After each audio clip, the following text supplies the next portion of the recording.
So we're going into turn 2 of Oil War from S&T number 52, and I just wanted to comment briefly on what the victory conditions are in this game. I don't think I mentioned that so much before, but essentially the victory conditions center around control of the oil fields.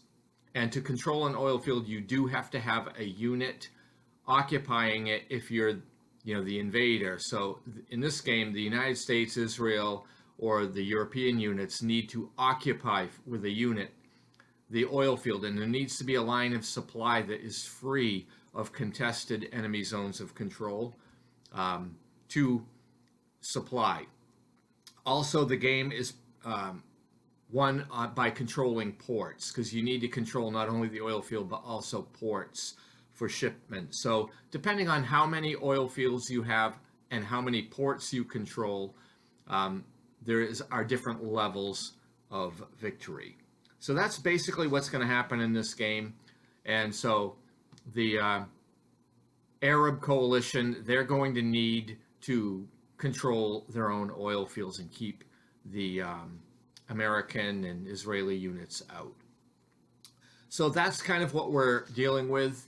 For victory conditions, let's take a look at what happened during. So starting with the American coalition side, the American naval aircraft have to return to their carriers, which are stationed in the Gulf of Oman. And the Americans end up getting access to 3 more squadrons of aircraft from the Navy. And this is all mandated on the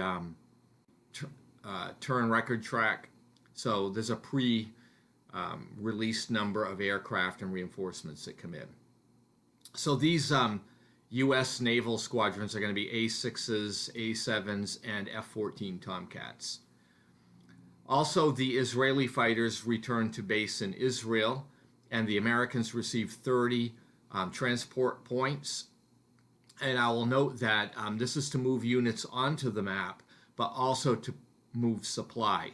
So 2 air transport points will supply the Israeli paratroopers that are on the map.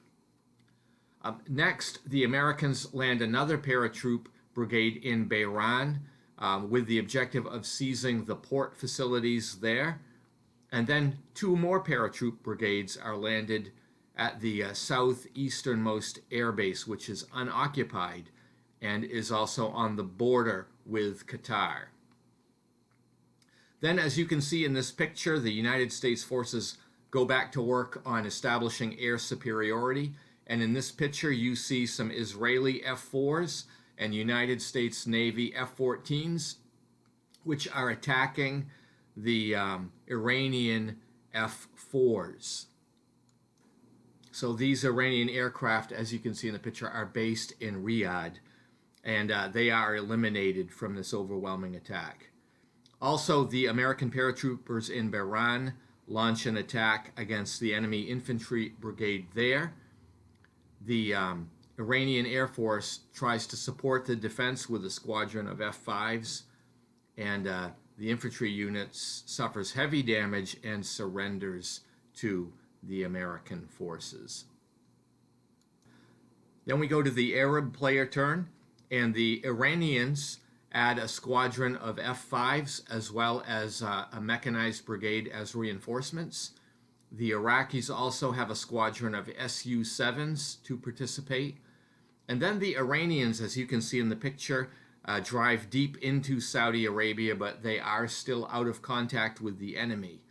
And these units, the 7-rated units in the olive green, are Iranian armored brigades. And these are made up primarily of chieftains, M47s, M60s, and a mechanized company each. And then at the tail end, there are a few 8-rated mechanized brigades. These have armored personnel carriers, M113s, BTR-50s, and BTR-60s, as well as 2 mechanized infantry battalions and a tank battalion. But they're moving into the area to contest the American and Israeli landings.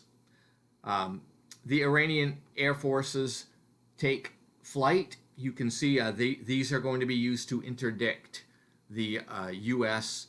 and Israeli Air Forces. That's going to wrap up turn 2 of this game. So if you'd like to see what happens on turn 3, please stay tuned. Have a great day.